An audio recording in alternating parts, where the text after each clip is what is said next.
24 June, before morning. Last night the Count left me early and locked himself into his own room. As soon as I dared, I ran up the winding stair and looked out of the window, which opened south. I thought I would watch for the Count, for there's something going on. The Gigani are quartered somewhere in the castle and are doing work of some kind.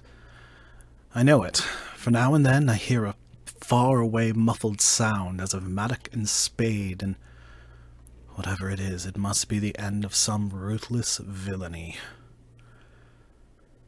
I'd been at the window somewhat less than half an hour, and when I saw something coming out of the Count's window, I drew back and watched carefully, and saw the whole man emerge.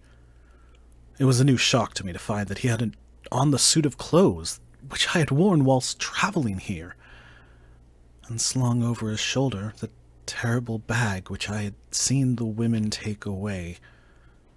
There could be no doubt as to his quest, and in my garb, too. This, then, is his new scheme of evil, that he will allow others to see me as they think, so that he may both leave evidence that I have been seen in the towns or villages posting my own letters, and that any wickedness which he may do shall by the local people be attributed to me. It makes me rage to think that this can go on, and whilst I am shut up here, a veritable prisoner, but without that protection of the law which is even a criminal's right and consolation. I thought I would watch for the Count's return, and for a long time sat doggedly at the window. Then I began to notice that there were some quaint little specks floating in the rays of the moonlight. They were like the tiniest grains of dust, and they whirled round and gathered in clusters in a nebulous sort of way. I watched them with a sense of soothing, and a sort of calm stole over me.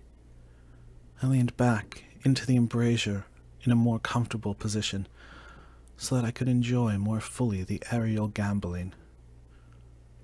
Something made me start up. A low, piteous howling of dogs somewhere far below in the valley, which was hidden from my sight.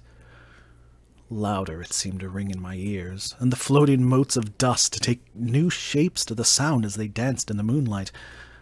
I felt myself struggling to awake to some call of my instincts.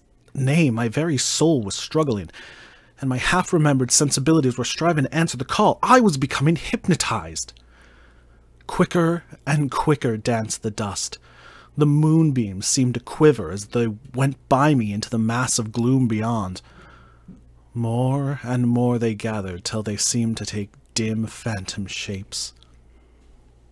And then I started, broad awake and in full possession of my senses, and ran screaming from the place.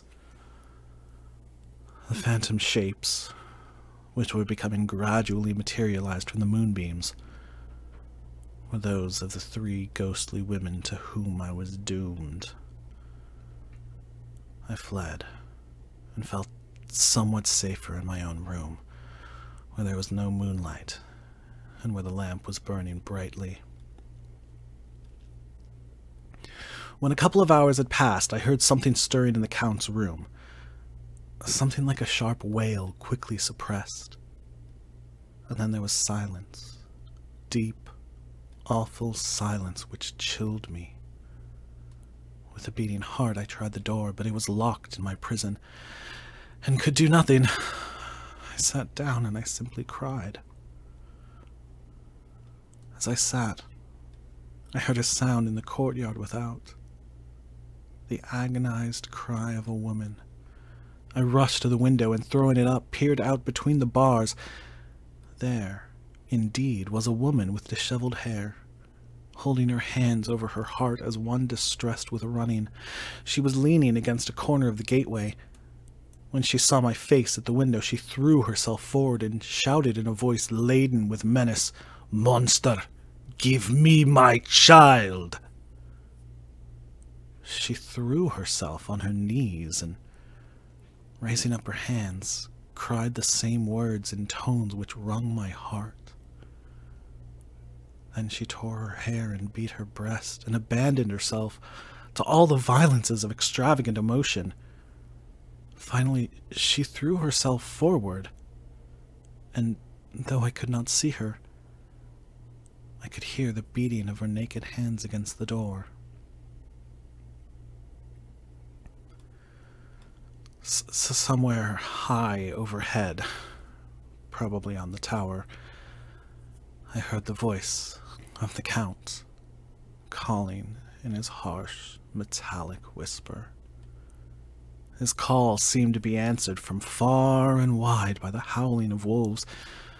Before many minutes had passed, a pack of them poured like a pent-up dam when liberated through the wide entrance into the courtyard.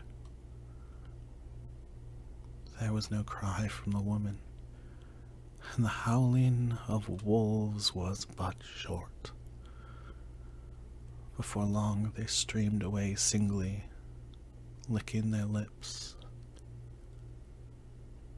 I could not pity her, for I knew now what had become of her child, and she was better dead. What shall I do? What can I do? How can I escape from this dreadful thing of night and gloom and fear?